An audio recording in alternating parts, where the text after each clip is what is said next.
सुप्रभात बच्चों। तो आज आपका हिंदी सेकंड का पाठ 12वां का अनुवाचन है चांद से उतरकर। चांद से उतरकर प्रस्तुत कहानी में पेड़ पौधों की हमारे जीवन में उपयोगिता एवं महत्व के बारे में बताया गया है। और इस कहानी का आशय मैं आपको बच्चों समझा दूँ। सर्वप्रथम यह है कि कुछ चीज़ें जो है इसे अंधविश्वास कहते हैं, भ्रांतियाँ। तो बच्चे जो है जिज्ञासु प्राणी होते हैं, तो उनके मन में कुछ आ जाता है, जैसे भ्रांति को मन में नहीं पालना चाहिए। इस कहानी के लास्ट में आपको इस कहानी का आशय यही है कि एक बच्चा है जिसको उसके दोस्त लोग मिलके कह देते हैं कि जंगलों में जो है झाड़ियों में भूत प्रेत रहते हैं। तो वह चित्र उसके मन पे, वह डर उसके मन में बैठ जाता है और वह डर की वजह से उस रास्ते से आना जाना नहीं पसंद करता, पेड़ पौधों को उगने नहीं देता है। उसके घर में उसके घर वाले अगर लगाते हैं पापा बाबा तो उनको उखाड़ के फेंक देता है। तो जिससे जो पनपने नहीं देता, वो कहता है इसी को जड़ से ही खत्म कर दो। तो जिससे जो वो क्या कर रहा है, वो अनजाने में वातावरण को दूषित कर रहा है ना, क्योंकि वृक्ष को लगने नहीं दे रहा है, वृक्ष को काट रहा है, तो अनजाने में एक बड़ा अपराध कर रहा है। तो इसलिए बच्चों को अपने मन में भ्रम नहीं पालना चाहिए। भूत प्रेत पिशाच ये सब कुछ नहीं होती। इस कहानी से यही समझ में आता है कि ये सब एक भ्रम है। उसे जंगल बिल्कुल अच्छा नहीं लगता था। काले काले घने डरावने दिन के प्रकाश में यह कालिमा थोड़ी सी हरितमा परिवर्तित हो जाती। बस से सब कुछ वैसा ही डरावना और भयानक।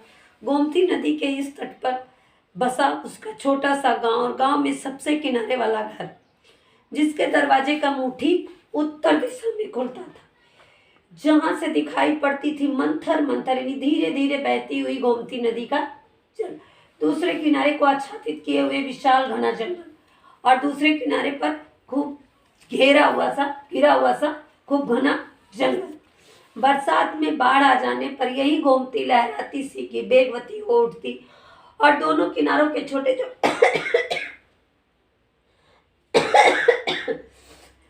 वृक्षों के तने और कंठ पानी में डूब जाते।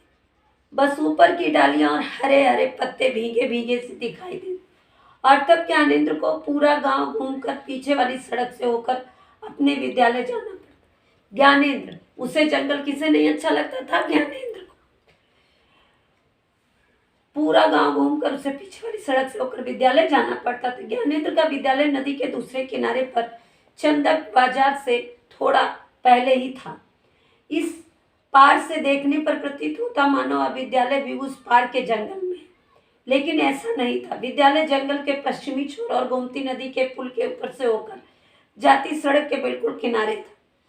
इसी पुल पर से होकर ज्ञानेंद्र प्रतिदिन अपने विद्यालय जाता। वह 7वीं कक्षा में पढ़ रहा था। जाड़े के दिन में अक्सर शाम होते कोहरा छा जाता, तो पूरी नदी से भाप जैसा एक धुंध सा उठता दिखाई देता है। बच्चों, आपने भी इसको देखा होगा। तब ज्ञानेंद्र को धुंध के उस पार का जंगल रहस्यमय लगने लगता था, क्योंकि उसके मन में यह भ्रम हो गया था कि उसमें भूत प्रेत रहते। तो रहस्यमय होने के कारण वह शाम के बाद घर से बाहर नहीं निकलता। उसने पुस्तकों में पढ़ रखा था कि जंगल में तरह तरह के भयानक जानवर रहते। कभी कभी उसके गांव के मित्र भी आपस में बातचीत करते हुए बताते कि जंगल में भूत प्रेत भी रहते हैं, जो मनुष्यों को विभिन्न तरह से परेशान करते हैं। ज्ञानेंद्र आकर माँ से पूछता तो माँ हंस पड़ती। पगले, उन दोस्तों से पूछो कभी भूत देखा है? भूत प्रेत कुछ नहीं होता। लेकिन अम्मा रवि कह रहा था कि उनके पैर पीछे मुड़े होते हैं, मुंह से आग का गोला। ज्ञानेंद्र की बात बीच में ही काट कर माँ हंस पड़ती थी। जा, तेरे बाबा 80 वर्ष के हैं, उनसे पूछ कि क्या आज तक उन्होंने भूत को देखा है? उसकी माँ ने निरुत्तर हो गई तो उन्होंने कहा कि जाओ, तुम्हारे बाबा 80 साल के, उनसे पूछो कि 80 साल की उम्र में उन्होंने कभी भूत को देखा है। वो बताएंगे विस्तृत रूप से तुमको भूत प्रेत होता है कि नहीं होता है। बाबा और पिताजी के इनकार में उत्तर मिलने पर भी ज्ञानेंद्र का भय समाप्त नहीं हुआ था। जंगल के प्रति उसकी धारणा वैसी ही थी। उसका भय दूर करने के लिए एक बार पिताजी उसे जंगल के बीचों बीच वाले रास्ते से लेकर बाजार भी गए थे। उसके भ्रम को दूर करने के लिए उसके पिता उसको लेकर उसी रास्ते से बाजार गए ताकि इसको डर ना लगे। रास्ते भर ज्ञानेंद्र उनकी उंगली कसकर पकड़े रहा और डरी डरी नजरों से चारों ओर देखता जा रहा था। जंगल से निकल खेतों की मेड़ों पर पहुंचकर उसकी जान में जान आई थी। पिताजी ने पूछा था, देख लिया ना आज जंगल, कहीं कोई भूत मिला? लेकिन रवि तो कहता है कि रातों को पेड़ों पर से कूदते हैं भूत। नहीं, यह सब झूठ है। लेकिन जंगली जानवर, ज्ञानेंद्र ने पूछा। जंगली जानवर होते तो हैं, पर उनका होना आवश्यक भी है बेटा। क्यों पिताजी?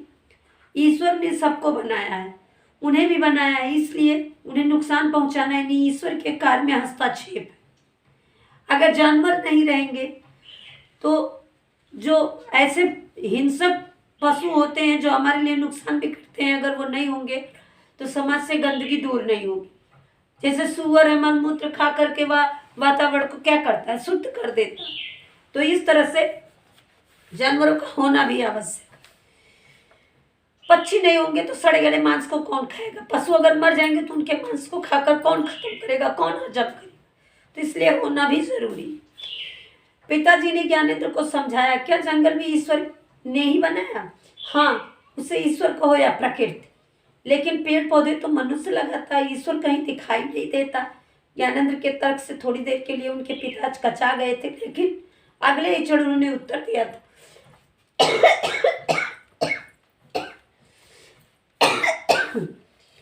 हर मनुष्य के हृदय में ईश्वर निवास करता है बेटा, और वही ईश्वर सभी अच्छे कार्य करवाता है, उससे पेड़ भी लगवाता है। और जो पेड़ काटता है या उखाड़ता है, ज्ञानेंद्र सशंक की दृष्टि से पिता की ओर देखा था, क्योंकि वह अक्सर पेड़ों को उखाड़ देता था। उसकी शंका से अनजान पिताजी ने उसे बताया था, उसे ही असुर या राक्षस कहेंगे ना। जरा सोचो, पेड़ हमें फल देते, छाया देते, लकड़ी देते, कितनी वृक्षों की पत्तियां और टहनियां दवा बनाने के काम आती हैं। और सबसे बड़ी बात की जो सांस हम लेते हैं उसके लिए ऑक्सीजन भी तो वही पेड़ पौधे देते हैं, और हमारी जहरीली गैस को वो धारण करते हैं और हमें अच्छी गैस देते हैं। तो हमारे लिए कितने लाभकर है, वो कितने अच्छे। इसके बदले में वे हमसे क्या लेते? कुछ नहीं ना, बस हम उन्हें जमीन में लगा देते हैं और कुछ दिनों तक खाद पानी देकर उनकी सेवा करते हैं। बाकी बाद में तो वही हमारी सेवा करते हैं, हमें छाया देते हैं, हमें लकड़ियां देते हैं, हमें जो फल देते हैं, हमें फूल देते हैं। बाद में तो वो हमारी ही सेवा करते हैं। ज्ञानेंद्र सोच में पड़ गया था। आज तक पिताजी और बाबा ने जितने भी पौधे घर के पिछवाड़े और सामने की खाली जमीन में लगाए थे, उन सब को वह चुपके से जाकर जड़ से हिला